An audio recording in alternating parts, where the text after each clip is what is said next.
जय हिंद दोस्तों। देखिए, इस वीडियो में हम बात करेंगे बिहार स्टेट 2024 के बारे में। आपको पता है कि जो बिहार में है टीचर की भर्ती की जो है लाइन लगी हुई है। आपको पता है कि बिहार में जो है फेज 1 सब कुछ क्लियर हुआ, ज्वाइनिंग नियुक्ति पत्र भी सब कुछ मिल चुका है और फेज 2 का जो है ऑलरेडी एग्ज़ाम स्टार्ट हो चुका है, यानी कि एग्ज़ाम चल रहा है, 17 तारीख तक चलेगा।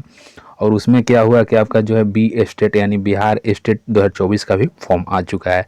तो इन्होंने ये बता रखा है, सब कुछ बता रखा है कि मतलब कौन कौन लोग इस फॉर्म को भरेंगे, कौन सा विषय है, सब कुछ बता रखा है।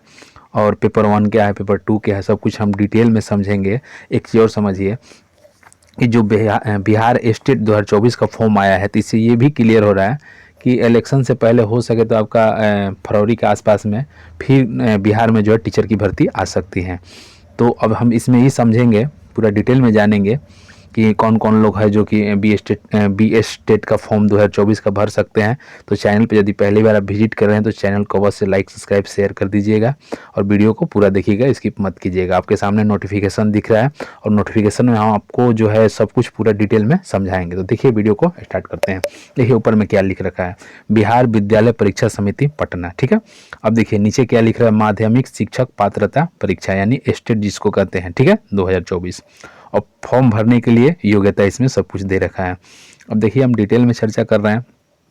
देखिए हम आपको बताते हैं, यहाँ पे लिखा गया है कि जो है एतद द्वारा माध्यमिक शिक्षक पात्रता परीक्षा स्टेट 2024 में सम्मिलित होने वाले अभ्यर्थियों सभी संबंधितों को सूचित किया जाता है कि निदेशक माध्यमिक शिक्षा विभाग बिहार पटना के पात्रता। चलिए मेन हम पॉइंट पढ़ते हैं। ठीक है, अब इसमें जो है पेपर 1 पेपर 2 क्या है। देखिए पेपर 1 जो है, देखिए क्या बता रखा है कि माध्यमिक कक्षाओं के लिए निर्धारित पाठ्यक्रम के अनुसार पेपर 1 जो है वर्ग 9 और 10 के लिए है। ठीक है, जो वर्ग 9 और 10 के लिए फॉर्म को भरेंगे, मतलब अपने विषय के हिसाब से उन लोग का क्या होगा कि पेपर 1 होगा। ठीक है, तथा उच्च माध्यमिक कक्षाओं के लिए निर्धारित पाठ्यक्रम के अनुसार पेपर 2, यानी कहने का मतलब है जो कि 11वीं 12वीं के लिए फॉर्म को भरेंगे उनका पेपर 2 होगा। ठीक है, अब देखिए नीचे चलते हैं, बात करते हैं क्या दे रखा है।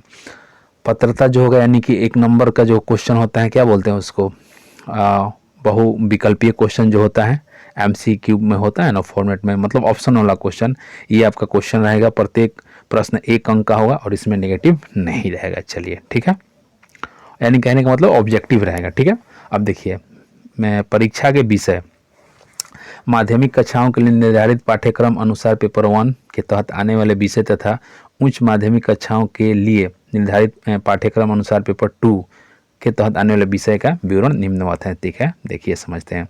देखिए इधर क्या रखा है, सामान्य विषय का नाम लिख रखा है इन्होंने, और जो है इधर क्या बता रखा है, देखिए ये जो है सामान्य विषय का नाम है सब, ये क्या है, कोड है। ठीक है, तो आप मतलब मेन पॉइंट हम इसमें से बता देते हैं, बाकी हम नोटिफिकेशन आप लोग डाउनलोड करके देख भी लीजिएगा। देखिए कौन कौन सा है, हिंदी, उर्दू, बांग्ला, मैथिली, संस्कृत, अरबी, फारसी, भोजपुरी, अंग्रेजी, गणित, ठीक है, विज्ञान, सामाजिक विज्ञान, इस सब का कोड सामने दे रखा है। यदि ये सब विषय हैं तो ये सब यदि विषय हैं तो आप फॉर्म देखिए कौन लोग भरेंगे। देखिए कह रहा है कम से कम 50% अंक सहित किसी मान्यता प्राप्त विश्वविद्यालय से स्नातक यानी ग्रेजुएशन BA, ठीक है, बैचलर डिग्री अथवा स्नातकोत्तर यानी कि PG पोस्ट ग्रेजुएट या फिर मास्टर डिग्री, ठीक है, या फिर इसके जो है समतुल्य उत्तीर्ण एवं राष्ट्रीय अध्यापक शिक्षा परिषद से B.Ed होना चाहिए। कहने का मतलब है कि आपका जो है या तो आपने ग्रेजुएशन कर रखा है या फिर आपने PG कर रखा हुआ है और साथ में B.Ed है, तो आप फॉर्म को भर सकते हैं, इनमें से कोई भी विषय होगा तब। ठीक है, अब नीचे अथवा में देखिए, मान्यता प्राप्त विश्वविद्यालय से स्नातक अथवा स्नातकोत्तर में कम से कम 45% अंकों सहित स्नातक या स्नातकोत्तर तथा 13/11/2002 को अधिसूचित राष्ट्रीय अध्यापक शिक्षा पात्रता के हिसाब से, मतलब पिछला जो है आपका 2002 का जो भी नियम था उसके बारे में इन्होंने बता रखा है, तभी आप फॉर्म को भर सकते हैं। ठीक है, अब देखिए राष्ट्रीय अध्यापक परिषद मान्यता प्राप्त B.Ed, देखिए यहाँ पे क्या दे रखा है, B.Ed, ठीक है, BSc B.Ed BSc एड की 4 वर्षीय उपाधि। ठीक है, अब देखिए आगे बढ़ते हैं। यदि आप शारीरिक शिक्षा, देखिए यहाँ पे शारीरिक शिक्षा है, यदि आप शारीरिक ये जो इसके ऊपर जो हम बताएं, ये जो हमने विषय का नाम बताया उसके लिए था। ठीक है, अब देखिए अथवा का मतलब क्या होता है, देखिए एक चीज़ समझिए। देखिए या तो आपके पास ये सब होना चाहिए, ये नहीं है तो कोई बात नहीं, ये होना चाहिए। ठीक है, ये दोनों में से कोई नहीं है तो आपके पास ये होना चाहिए तो आप फॉर्म को भर सकते हैं। ठीक है, अब नीचे चलते हैं। अब देखिए आपको आज जो है शारीरिक शिक्षा में क्या बता रखा है इन्होंने, एक वैकल्पिक विषय के रूप में शारीरिक शिक्षा के साथ 50% अंकों सहित शारीरिक शिक्षा में स्नातक उपाधि। देखिए इसमें बीएड नहीं मांग रहा है। ठीक है, शारीरिक शिक्षा में जो है, शारीरिक शिक्षा से आपने जो है ग्रेजुएशन कर रखा है और 50% है तो आप फॉर्म को भर सकते हैं। यानी पीटी का टीचर जो होता है फिजिकल टीचर, अथवा एक वैकल्पिक विषय में शारीरिक शिक्षा के 45% अंकों के साथ, ये जो है खेलकूद के बारे में इन्होंने बता रखा है, इसको पढ़ लीजिएगा आप लोग पूरा डिटेल में। खेल प्रतियोगिता कहने का मतलब है कि जो होता है ना ओलंपिक वगैरह में जो लोग भाग लेते हैं वो लोग भी फॉर्म को भर सकते हैं। नीचे जो है बता रखा है 45% अंकों सहित स्नातक उपाधि अथवा राष्ट्रीय अथवा राज्य अथवा अंतर विश्वविद्यालय खेलकूद अथवा खेल प्रतियोगिताओं अथवा एथलेटिक्स में सहभागिता, तब भी आप फॉर्म को भर सकते हैं। अब आगे देखिए, अब नीचे आपका दे रखा है, नीचे बता रखा है कि 45% अंकों सहित राष्ट्रीय खेल, कहने का मतलब है कि यदि आपने स्टेट लेवल पे ही कोई गेम खेला है और उसका सर्टिफिकेट है, या फिर आपने जो है कॉलेज का जो होता है यूनिवर्सिटी लेवल का, उस पर भी आपका उसका भी कोई सर्टिफिकेट है तो आप फॉर्म को भर सकते हैं। अथवा करके दे रखा है, ये सब होना चाहिए, मतलब ये होना चाहिए, या फिर ये होना चाहिए, या फिर ये होना चाहिए, तभी आप फॉर्म को भर सकते हैं। ठीक है, अब नीचे 45% अंकों के साथ शारीरिक शिक्षा में स्नातक। ठीक है, एक वैकल्पिक विषय के रूप में शारीरिक शिक्षा के साथ न्यूनतम, यदि आपका, देखिए यहाँ पे क्या दे रखा है, ये अथवा के जो लाइन है, यदि आपका ऑप्शनल विषय भी शारीरिक शिक्षा रहा हो, मतलब कहने का मतलब ग्रेजुएशन में ऑप्शनल भी है, प्रतिष्ठा नहीं भी है, ऑनर्स भी नहीं भी है, तो कोई दिक्कत नहीं है, और 40% अंकों के साथ हमने पास कर रखा है, तभी आप फॉर्म को भर सकते हैं। अथवा ये है, अथवा ये सब है, बढ़िया है। चलिए, यहाँ पे बीएड नहीं बल्कि बीपीएड दिखा है, 3 वर्ष की अवधि का स्नातक अथवा बीपीएड पाठ्यक्रम इसके समतुल्य। देखिए यहाँ पे बीएड नहीं है, ये क्या है कि बीपीएड है। ठीक है, चलिए आगे बात करते हैं। ऐसा स्नातक जिसने खेलकूद, खेलो, एथलेटिक्स में राज्य विश्वविद्यालय का प्रतिनिधित्व किया है, तब भी फॉर्म को भर सकते हैं। एनसीसीसी प्रमाण पत्र का धारक हो, देखिए ये थोड़ा सा पढ़ देते हैं, आप समझ लीजिए, ये वाला पढ़ो, ऊपर वाला, इसके ऊपर वाला। ये ऐसा स्नातक जिसने अंतर कॉलेजिएट खेलकूद, खेल प्रतियोगिता में पहला, दूसरा अथवा तीसरा स्थान प्राप्त किया हो, एनसीसीसी प्रमाण पत्र का धारक, अथवा जिसने जोखिमपूर्ण खेल कूद में बुनियादी पाठ्यक्रम पास किया हो। देखिए बहुत बढ़िया एनसीसी सर्टिफिकेट है, और सी जो है एनसीसी में सी, और आपने जो है कॉलेज लेवल पे खेला है, तभी आप फॉर्म को भर सकते हैं। बढ़िया है, चलिए आगे बात करते हैं। ये जो है पूरा पढ़ लीजिएगा, ये भी पढ़ लीजिएगा। चलिए नीचे चलते हैं, अब संगीत के बारे में थोड़ा सा बात कर लेते हैं। जो संगीत कला है, देखिए इसमें क्या दे रखा है, न्यूनतम 50% अंकों के साथ किसी मान्यता प्राप्त विश्वविद्यालय अथवा मान्यता प्राप्त बोर्ड संस्थान से संगीत शिक्षा में स्नातक उपाधि अथवा इसके समकक्ष चाहता, तभी आप फॉर्म को भर सकते हैं। देखिए संगीत में क्या होता है, एक प्रभाकर कोर्स होता है जो कि 6 साल का होता है। ठीक है, तो उसमें जो होता है पहला साल कुछ नहीं, दूसरा साल जो होता है मैट्रिक होता है, तीसरा चौथा इंटर, और पांचवा जो छठा होता है वो क्या होता है, ग्रेजुएशन, यानी कि बीए होता है, स्नातक। तो यदि इनके कहने का मतलब है कि पाँचवा और छठवां सेमेस्टर यदि आपने पास कर रखा है तो आप फॉर्म को भर सकते हैं संगीत विषय के लिए। ठीक है, चलिए आगे चलते हैं। ललित कला में भी दे रखा है, इन्होंने सब बता रखा है क्या क्या चाहिए भाई फॉर्म भरने के लिए। चलिए अब जो है नृत्य, ठीक है, चलिए ठीक है। अब विशेष विद्यालय शिक्षक, मतलब कहने का मतलब है कि इस सब में जो है आपका बीएड जो है नहीं मांग रहा है। ठीक है, किसमें, नृत्य विषय में, ललित कला विषय में, संगीत विषय में, यदि आपने सिर्फ इस सब सब्जेक्ट से जो है आपने ग्रेजुएट कर रखा है तो फॉर्म को भर सकते हैं। अब देखिए विशेष विद्यालय अध्यापक के बारे में, न्यूनतम 50% अंकों के साथ किसी मान्यता प्राप्त विश्वविद्यालय से स्नातक उपाधि। ठीक है, चलिए आगे आपको लेके चलते हैं। अब देखिए क्या दे रखा है इन्होंने, 2 वर्ष के अंदर सुनिश्चित करें। मेन पॉइंट हम पढ़ रहे हैं, बाकी सब कुछ पढ़ना पॉसिबल नहीं। देखिए इधर जो है विषय समूह, ठीक है, विषय समूह, एक मिनट, अच्छा हाँ, देखिए कॉम में देखिए विषय समूह गणित। अब देखिए गणित में जो स्नातक स्तर पर गणित के साथ भौतिकी, इलेक्ट्रॉनिक्स, कंप्यूटर साइंस, रसायन शास्त्र, सांख्यिकी विषय में से कोई 2 विषय स्नातक स्तर पर पठित हो, अथवा इंजीनियरिंग से स्नातक जिसमें गणित की विशेषता हो, इस क्रम में स्पष्ट किया जाता है कि स्नातक स्तर कंप्यूटर साइंस में बीसीए सर्टिफिकेट होता है, बीसीए की योग्य को सम्मिलित माना जाएगा। ठीक है, यदि आप गणित का टीचर बनना चाहते हैं तो आपके लिए ये सब योग्यता आपके पास होना चाहिए, तब आप फॉर्म को भर सकते हैं। ये सब बता रखे हैं। इलेक्ट्रॉनिक्स में भी होना चाहिए, या फिर कंप्यूटर, या फिर जो टोटल विषय दे रखा है उसमें से दो कोई।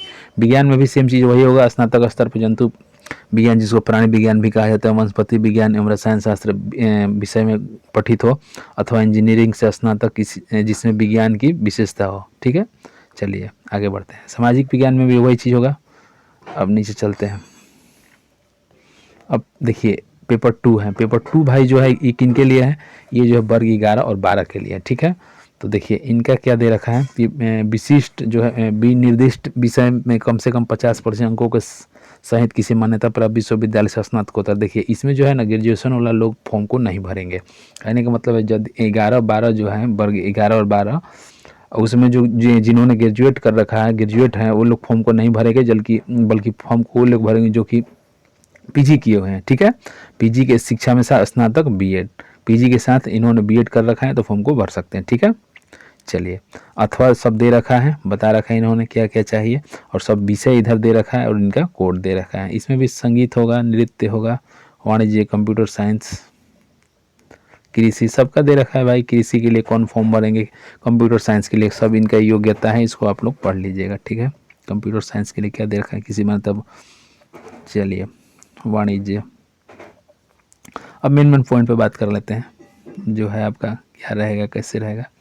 संगीत के लिए भी दे रखा है न्यूनतम 50% अंकों के साथ किसी मान्यता प्राप्त विश्वविद्यालय अथवा मान्यता प्राप्त बोर्ड संस्थान संगीत शिक्षा में स्नातकोत्तर की उपाधि अथवा इसके समकक्ष। ठीक है, कहने का मतलब है कि देखिए हमने आपको बताया प्रभाकर 6 साल का होता है, उसके बाद 2 साल का और होता है, यानी कि 7वां सेमेस्टर और 8वां सेमेस्टर यदि आपने पास कर रखा है और 50% अंकों के साथ, तो आप संगीत के लिए फॉर्म को भर सकते हैं। ठीक है, अब नीचे देखिए विषय समूह जो है subject at post graduate level. ठीक है, पोस्ट ग्रेजुएट लेवल का जो है यानी पीजी लेवल का है। कहने का मतलब पेपर 2 के बारे में फिजिक्स, तो यदि आप फिजिक्स से टीचर बनेंगे कब, यदि आपने फिजिक्स जो है फिजिक्स, इलेक्ट्रॉनिक्स, अप्लाइड फिजिक्स या फिर न्यूक्लियर फिजिक्स में इसमें से कोई कर रखा है तो आप फॉर्म को भर सकते हैं। मैथ में सब कुछ देख लीजिएगा। स्पष्टीकरण पेपर 1 पेपर 2। अब देखिए जो सिलेबस क्या है, आपका जो सिलेबस है ऑब्जेक्टिव होगा, प्रश्न जो रहेंगे ऑब्जेक्टिव 100 अंक का होगा, विषय वस्तु होंगे देखिए 100 अंक निर्दिष्ट विषय वस्तु से होंगे, 150, टोटल जो है आपका 150 अंक का होगा पेपर। ठीक है, उसमें से क्या होगा कि 100 अंक का जो रहेगा ना मेन निर्दिष्ट विषय से, जैसे आप संगीत से हैं तो संगीत से आपका 100 प्रश्न रहेगा। 50 अंक जो है शिक्षण कला, यानी कि 50 जो अंक रहेगा उसमें शिक्षण कला एवं अन्य दक्षता। ठीक है, तो मेन जो विषय आपका टोटल कितने का होगा भाई, 150 नंबर का होगा। जो मेन जो आपका है विषय से आपका जो है जो भी सब्जेक्ट रहेगा उसमें से 100 क्वेश्चन रहेगा। और टाइम के बारे में इधर हमने आपको दिखाया था, फिर से एक बार दिखाए थे। देखिए टाइम जो रहेगा, टाइम के बारे में नहीं बताया, अच्छा कोई बात नहीं। प्रत्येक क्वेश्चन जो है 1 नंबर का रहेगा और नेगेटिव मार्किंग नहीं रहेगा। ठीक है, और जो है हम बता देते हैं आपको मेन चीज़ 100 अंक का होगा। ठीक है, चलिए इतनी ही चीज़ें यहाँ बताया गया, हम सब कुछ बताएंगे नोटिफिकेशन के हिसाब से। चलिए भारत का नागरिक होना चाहिए। ठीक है, कोई दिक्कत नहीं, आगे बढ़ते हैं। अब जो भी छूट उट मिलेगा वो सब मिलेगा। अब देखिए एज के बारे में थोड़ा सा बात कर लेते हैं। देखिए इसमें जो है एज काउंट कब से होगा, ठीक है, तो एज काउंट जो है 1 अगस्त 2024 से इसमें एज काउंट किया जाएगा। ठीक है, अब थोड़ा सा जान लीजिए कि किन का एज, यदि आप अनारक्षित यानी जनरल पुरुष हैं तो 37 वर्ष तक अधिकतम आप फॉर्म को भर सकते हैं, मतलब इस फॉर्म को 37 वर्ष तक भर सकते हैं। अनारक्षित यानी कि जनरल फीमेल है तो 40 वर्ष तक, पिछड़ा वर्ग पुरुष हैं। ठीक है, यानी कहने का मतलब है कि ओबीसी BC2 पुरुष और महिला तो 40 वर्ष तक फॉर्म को भरेंगे।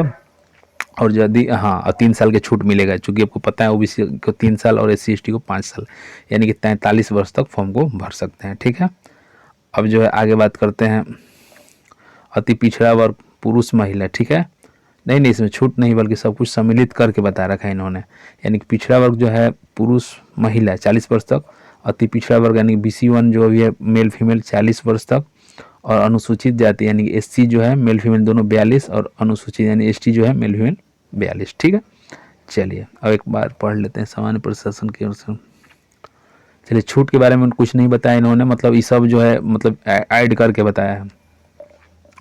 और जो है 10 साल जो है दिव्यांग को छूट दी जाती है। चलिए आगे बात करते हैं।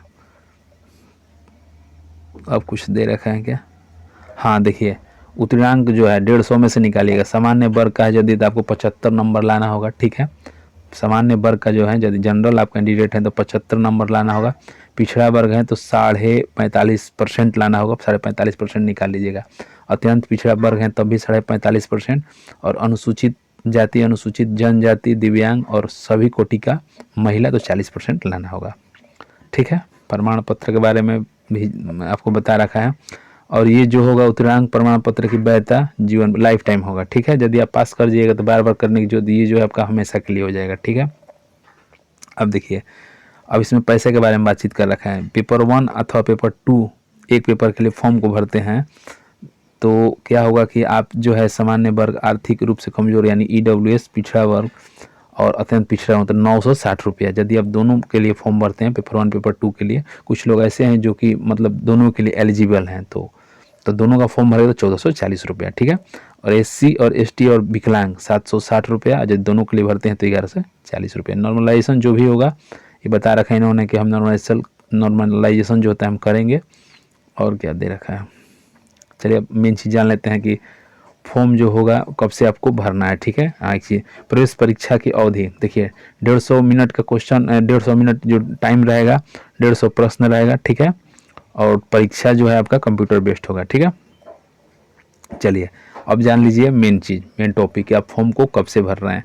तो फॉर्म जो भरने का डेट है ऑलरेडी स्टार्ट हो चुका है, यानी कि 14 दिसंबर से लेके कब तक फॉर्म को भरा जाएगा भाई, तो 2 जनवरी तक। अब देखिए बहुत लोग कमेंट करेंगे कि 14 दिसंबर से आप बता रहे हैं फॉर्म जो भर रहे हैं हम लोग, उसका सर्वर मतलब नेट जो है खुल नहीं रहा है, फॉर्म नहीं भरा पा रहा है। देखिए अभी थोड़ा सा सर्वर साइड जो है प्रॉब्लम है, थोड़ा स्लो चल रहा है, कोई बात नहीं, 1-2 दिन में स्टार्ट हो जाएगा, मतलब बढ़िया स्पीड पकड़ लेगा, बढ़िया से फॉर्म भरा जाएगा, तो कोई दिक्कत नहीं है। तो आप लोग थोड़ा सा वेट कर लीजिए, अभी टाइम अच्छा है। परीक्षा आवेदन पत्र भरने की विधि इन्होंने बता रखा है। अब देखिए थोड़ा सर्टिफिकेट देख लेते हैं क्या क्या चाहिए।